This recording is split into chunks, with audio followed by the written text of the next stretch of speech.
Speaker, honorable colleagues, Kama Nkem Kama is my name. I represent the awesome people of Ohozara, Onitsha, and Iwo Federal constituency. Mr. Speaker, I am from Ebonyi State. Mr. Speaker, this motion is a very sensitive one. This bill is a very sensitive one. And before this bill can be talked about here or debated, one, I believe that all of us here should have a copy of this bill to look at it and be able to go through it because of the sensitivity of this particular bill, sir. Mr. Speaker, I don't envy you today, but one thing I'm very sure, I hereby move that this bill... Please, somebody has the floor. Allow him to finish. Then we'll recognize him. And I have the position of the Speaker.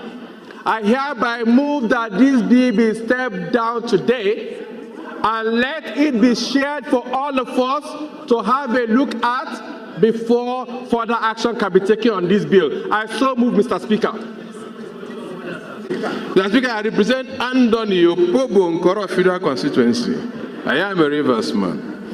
Mr. Speaker, my very distinguished colleagues, recall that just yesterday, I had a bill to alter a section of the Nigerian Constitution as well. And concerns were raised that that portion was crafted, well crafted in the interest of the peace and unity of this country. That amendment should be stepped down. It took Justice Speaker presiding yesterday to step down that bill. One common interest for the peace, unity of this country. This is similar to what we did yesterday, Mr. Speaker. Therefore, for that same singular purpose of the unity of this country, the peace and stability of all of us, I second this motion, since it has gotten to this point, that this bill be stepped down for this moment so that we can do elaborate engagement and get back to it. Thank you, Mr. Speaker. Thank you. I rise to add my voice to this all-important motion for a bill to amend our constitution with respect to the expansion of the description of Islamic law. Let me start by saying that the Constitution mandates our government that they shall not adopt any religion as a state religion, meaning that Nigeria is a secular state. Number two is the fact that Section 38 is very clear as to the rights given to all Nigerians in terms of choice of religion and how they worship. Section 2 goes further to say that Nigeria is a federation consisting of the federal government and then the state governments, giving the states the liberality to adopt whatever kind of law they want to use in governing their people. And that's why we have some states with all this Sharia law and all of that. They are permitted to do it, the State House of Assembly. But the Constitution, as a ground norm that governs all of us, the traditional institutions, the Obas in the Yoruba land, the Igwe in the East, the Shakiri, the Fulanis, the Hausas, gives us only one right, the right to choose whichever one we want. We can therefore not allow this constitution to become so filled with frivolities that is supposed to be the mandate of the state. We have all been clamoring for physical federalism. Give more power to the states to do it the way they want, to do it in the way of the culture of their people. And that's why I will want to implore the mover of this motion to please allow us to please step down this amendment for the time being so that we can deliberate more on it. Because, of course, from the way I see it, it's such that the state should be considering, not here. The problem of religious war, we started as far back as 1938 in this country. Let it not start here again. Let it not be that it is this house that is going to put fuel to the very fragile democracy, to the very fragile situation, the unity between us. It's very important. As we are talking now, people are hearing us. People are seeing us, thinking that we want to promote one religion over the other. I therefore pray that we step. Mr. Speaker, our Constitution allows for freedom of worship of all religions. Mr. Speaker, we would not sit in this hollow chamber and restrict ourselves to just a few. If we begin to put such components into the Constitution, tomorrow the ecclesiastical faction comes up. The day after, the traditional faction comes up. The day after, all other components begin to come up. And what happens to our grand norm that is supposed to be the foundation of our existence? Mr. Speaker, Nigeria has never limited anybody from practicing his religion. You go to states like in the north, where you have Sharia being practiced as the criminal code for those states. It is because it's peculiar to them as a people and as a persons. By the time we begin to expand it and bring it into our constitution, we are not an Islamic state. We're a secular state. We're not a celestial state. We're a secular state. We are not a traditional worship state. We're a secular state that respects and gives everybody a sense of belonging.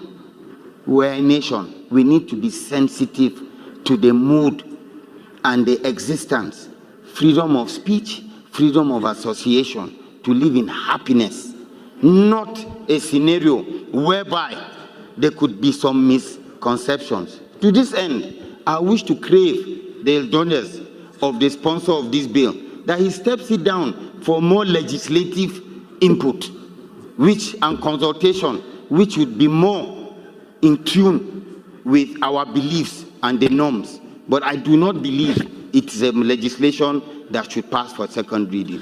I so submit. Thank you, Mr. Speaker, my respected colleagues. I want to comment as the second to the last speaker spoke. In fact, the bill that was moved by the sponsor, we are supposed to commend him. I agree Nigeria is a secular state where we have different opinions, traditions, religion, and what have you. But if you see this motion or this bill, it will help Nigerians to know that these commercial banks, especially Taj Bank and what have you, many people have perceived that these banks are specifically for Muslims, while it is not. So by expanding this nature, I believe when it is encompasses to everybody, many people will see the benefit of this bill, and I believe in a near future, many people will see that the mover put this in a right direction. Thank you very much. Honorable Kuye. Abdul Hakim Kamilu Ado, representing Udilgarko Federal Constituency, Kano State. Mr. Speaker, I would like to make it brief to say that while being cautious, but we have to consider, and considering also the divisions we have in this country, we have to consider the ethics, the values, and the interest of the masses. Because we are here in this hollow chamber to represent the Nigerians, and also not to make a religion or a tribe or a community, not to constrain them from practicing something which is their way of life. We all know that Nigeria comprises of so many religions and also tribes and communities. But these religious matters, we consider it as a way of life, not just a mere religion. So considering the ethics and the values and the interest of the masses, not looking at the division or being cautious of what this will cause, Mr. Speaker, I think this bill is supposed to pass for the second reading. In my opinion, Mr. Speaker, we need to commend the Honorable Misau for coming up with this bill in order to unite and to create a room, free room or an interest for people that are practicing Islamic religion to practice their religion freely and to consider some way of life which comprises so many things. Talk less of the commercial that he talked about. There are so many things we need to consider in order to encompass it under this bill. If at all we are considering this bill to be passed via the committee, then, Mr. Speaker, as you said earlier, that we are here as parliamentarians in order to pass bills, and it doesn't have to go through the committee. So we can pass it, and then later on the committee can consider what they can do about the bill. But we are here to debate it, and we are debating it. So let us go on with the debate, and later on consider what we can go with in this hollow chamber. Thank you, Mr. Speaker. Thank you very much, Speaker. My name is Honorable Isa Muhammad Anka, representing Anka Talata Mafra constituency. I'm from Zamfara State. My able speaker, our honorable colleagues, I wouldn't want to dwell on issues already spoke by the last speaker. In other words, he has spoken my mind. But the other speaker, the last but one, talked about karma. Karma is already embedded in the constitutions. Therefore, it takes care of other commercial laws. And I think we need to understand the subject matter of this bill. The bill is calling for description of Islamic law. In other words, the bill is seeking the House to define, because of the existing situations now, looking at the issue of, like he rightly caught, other commercial laws that have not been embedded, that have not been taken care into the Constitution. I think it's a straightforward bill. He is not calling the fact that, he's not calling for expunging the existing Sharia law, but rather to define it in order to encompass all those, existing situations that have just come up. That is my contribution, sir. Thank you very much. Yeah, he's not talking about Sharia law. He's talking about the Constitution of the Federal Republic of Nigeria. So that we get it right, his bill is about the Constitution of the Federal Republic of Nigeria, not the Sharia law. Okay, Jonathan, please, let's hear you. The Federal Constituency of Osun State. Mr. Speaker, I want to, with respect, differ from the mover of the bill on the need for us to amend the Nigerian Constitution in this particular instance. And I'm saying this, Mr. Speaker, because as students of history, we all know the issues surrounding the particular section in reference, especially at the various constituent assemblies leading to the 1979 Constitution, the 1989 Constitution that was not promulgated, and now the 1999 Constitution. Mr. Speaker, the drafters of the Nigerian Constitution are very conscious of the secularity of the Nigerian nation, and also very conscious of the sensitive nature of religion. And I remember the 1976 Constitutional Assembly of the 1979 Constitution was very, very contentious on this matter until the then federal military government came in to stop further debate on this matter and took a decision that the application of Islamic laws will only be constrained to personal matters, which has to do with administration of estate and some other issues. Mr. Speaker, we have to be very, very cautious of whatever we do to alter the Nigerian Constitution in a manner that will further widen the divides that we have as a country. And in any case, Mr. Speaker, like my previous colleague said, the matters which my colleague seek to address by this proposal is already covered by existing laws. The Kama law, covers regulation on issue of finances and allows for its application of Islamic principles of financial transaction. The same thing with the,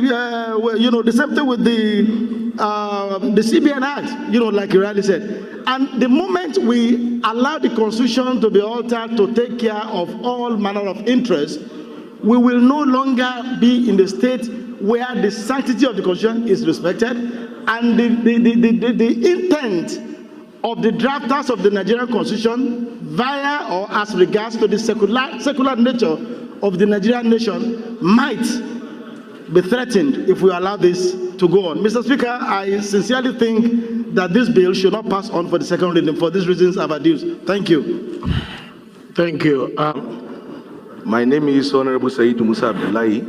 I represent the people of Bida, Bako, Kacha Federal Constituency, Mr. Speaker. Honorable colleagues, I'm from Niger State. Mr. Speaker, I think we need not lose sight of what the proposer of the bill intends to achieve. I understand how sensitive matters related to religion are, especially in this country. But the fact of the matter is we cannot treat religion issues in isolation. There are issues that we must bring to the front burner and discuss, irrespective of how sensitive they are. I didn't want to stand, but I looked at the sensitivity. Even from the argument, you could see the sensitivity that is driving the sentiment that is driving the argument. But if we focus, Honorable Ali, approach the chair. If we focus on what the bill intends to achieve, Honorable, approach the chair. The bill intends to review the description of Islamic law, which means it's already enshrined in the Constitution. What it seeks to achieve is to review the description.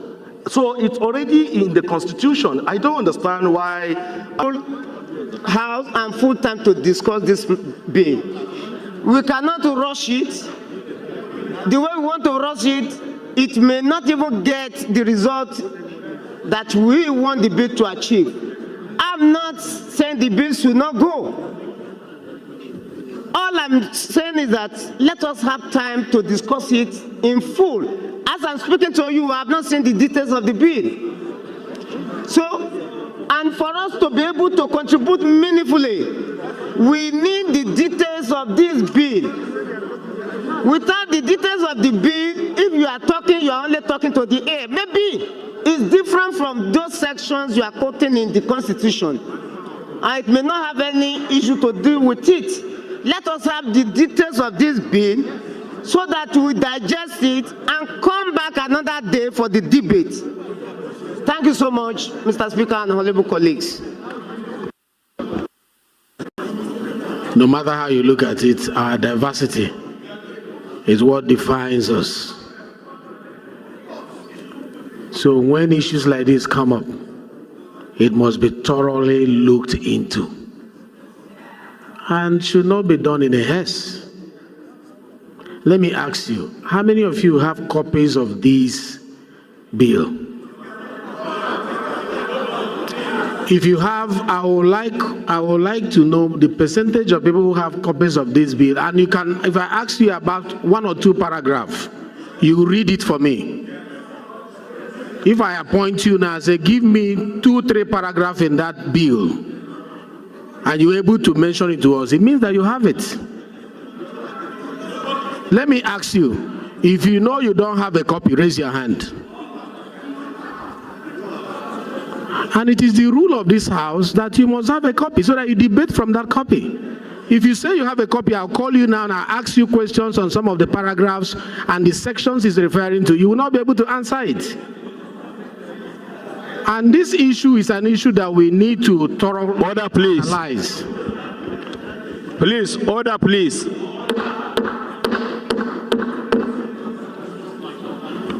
It is our rule here that issues like this, we must have copies we look at.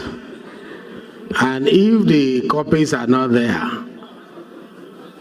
we take another step. But I won't be taking that step from this chair. It will come from the House. Briefly, as the Speaker requested, the 1999 Constitution, as amended,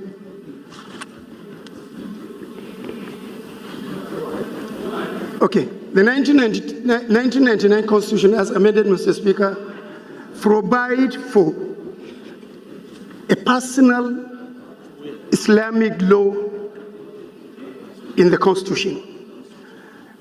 The Constitution did not envisage the dynamism and the development coming off in the country.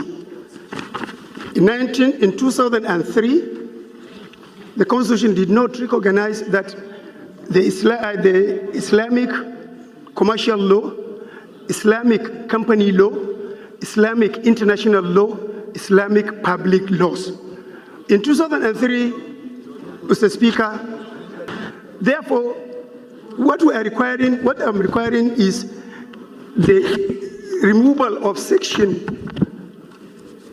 the removal of personal in section 24 of the Constitution, section 262, section 277, and section 288, so that other relevant laws, like the public, the commercial law, Islamic commercial law, the Islamic company law, the Islamic international law, can have a place in the Constitution.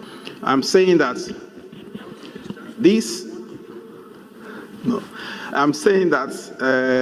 this bill will be better dealt with, in broader technical detail at the level of Committee for Constitutional Review. But straight off, the section you're referring to, if it is removed, the word personal is removed, the implication immediately is that Islamic law will now have a general application with respect to criminal law across the country. The word personal there was put for a purpose. So if you remove it, that's the implication. It will have great consequences. So we can look at the details of what you're trying to do, what you're trying to achieve, and advise at the committee level. With respect to the reference. Thank you for making it brief. I'd like to move a second. Point of order, sir. You throw the question open to the House. So we'll vote now. Point of order, sir. Please, don't order when the Speaker is speaking. You don't order him. You can only order when others are speaking. Point of order. So when what we'll do... point of order, you should take it. Mr. Speaker, point of order. You shouldn't ignore us. Please. Please. Can you hear Mr. Speaker first, please? Now, the motion here is that it be stepped down. You can say no. If the vote say no, don't step it down. Mr. Speaker has no right to step it down. But the motion has been moved and seconded. If we say our laws are very clear, Mr. Speaker. When there is a point of order, we should take speaking. Please. I'm the one speaking. No. Please sit down, please. Sit down. When we vote and the vote says no, we don't step it down, we vote on the main issue raised by the bill. After all, it's a constitutional matter. He can also go to, Manu, don't be unruly, please. No, I'm please. not being unruly. We can also vote on it and it will go to constitutional review. You understand? And then if it goes to constitutional review, we go public hearing. So there are so many ways to solve this problem. Let's not leave our procedure. Okay? So let me ask the question. Those in support that it be stepped down, say aye. Aye. Those against, say nay. How do we measure the decibel? Let me ask again. Those in support that it be stepped down, say aye. Aye. Those against, say nay. The nays have it. All right, you've heard that. Remember the Bible passage that says, while men sleep, the enemy came and sowed tares in their midst. And that is what is happening right now. While the men of God are busy fighting and throwing jabs at each other, the Muslims, they are busy doing what they can do right now to ensure that they Islamize the country. Let me tell you one implication of that law. The moment that personal is being removed, it means that the law of the Islam will override every law in a state and every law of the Federal Republic of Nigeria. It means their religious law will precede, or their religious law will supersede every other laws in the country. And you can see how this set of people are moving seriously for the motion to be passed, while the other set of people from the other parts of the country are seriously moving that they don't pass it because they know the implication. Now, I choose to bring this out because it's something that boils down to the Christendom. It's something that if it is being passed, it's going to affect you and I, it's going to affect the Christendom. And a lot of things will be superimposed on us, just like it's been done in the North, whereby the Sharia law and all those things have been superimposed. You know, the Sharia law in the North supersedes every other thing in the North. If you commit things that is against the law of the Sharia, they deal with you seriously. And such is what they want to extend to the Federal Republic of Nigeria, that it's going to spread around the whole state, and which is not supposed to be. And that's why I see all those lawyers, they are seriously fighting against it. So I want to feel that all these men of God, instead of focusing their attention on throwing jabs at each other, at the moment their attention should not be shifted away from the major thing that these guys are doing secretly. It has passed the first reading. They wanted to pass the second reading, and that's what they are doing right now. And they decide to do it at this very moment. Well, I don't have much to say. I'm just throwing it down to you so you could know why we all are being prepared before the country has been Islamized. Thank you guys for watching this video, and please don't forget to subscribe to our channel. Thank you. God bless you.